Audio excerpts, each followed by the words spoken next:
Donc pourquoi nous avons édité cette plaquette, entre autres outils d'ailleurs à venir, c'est parce que une loi sur la transition énergétique va être présentée à l'Assemblée nationale en procédure accélérée, ce qui est d'ailleurs en l'occurrence inadmissible en termes démocratiques, du 1er en gros au 10 octobre, avec un aller-retour au Sénat, mais en gros la fenêtre de tir elle est de 15 jours, 3 semaines.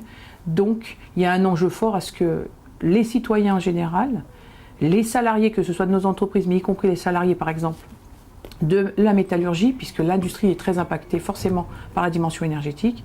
Donc il est nécessaire qu'il y ait plus d'appropriation des enjeux de cette loi. Aujourd'hui, on sait que l'électricité, elle ne peut pas être stockée, si on prend l'électricité. Donc si la technologie avançait sur le sujet, forcément ça reposerait la question du mix énergétique actuel. Par contre, aujourd'hui, on sait aussi qu'aucune énergie à elle seule ne peut répondre aux besoins. Et à partir de là, le nucléaire a une place de notre point de vue. Bien sûr, un nucléaire dans lequel il faut pousser la recherche pour qu'on puisse traiter la question des déchets et de la question de l'uranium et donc de l'indépendance énergétique. Mais également sur le nucléaire, il y a une dimension extrêmement importante, évidemment, et sur laquelle on est tous très sensibles, c'est la question de la sécurité.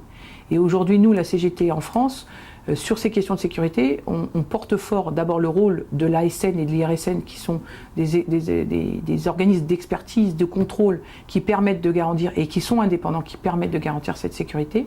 Mais également, on est très vigilant sur la question de la dimension de l'organisation du travail, du facteur humain, parce qu'aujourd'hui, la sécurité, elle pèse effectivement énormément sur la question des salariés, et y compris la question de la sous-traitance est importante, parce que c'est un domaine où on a vu, effectivement, comme d'autres, se développer la sous-traitance en cascade, et là, nous, on intervient fort là-dessus, parce qu'on pense qu'il faut réinternaliser un certain nombre d'activités, notamment liées à l'air surpris.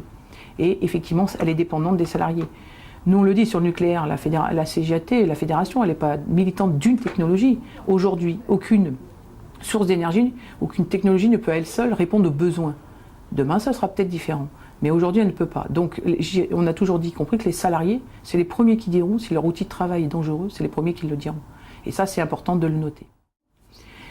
Si on parle des énergies renouvelables, la question de l'hydraulique, des concessions hydrauliques, est un élément important, structurant de la loi, y compris avec effet immédiat, où très simplement, on a un gouvernement qui va à la privatisation des concessions hydrauliques.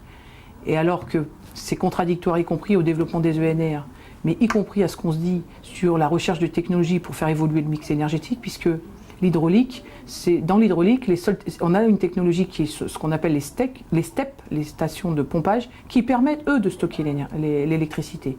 C'est donc un élément qui peut répondre. Et vouloir aujourd'hui aller à un processus de privatisation est une des aberrations de cette loi.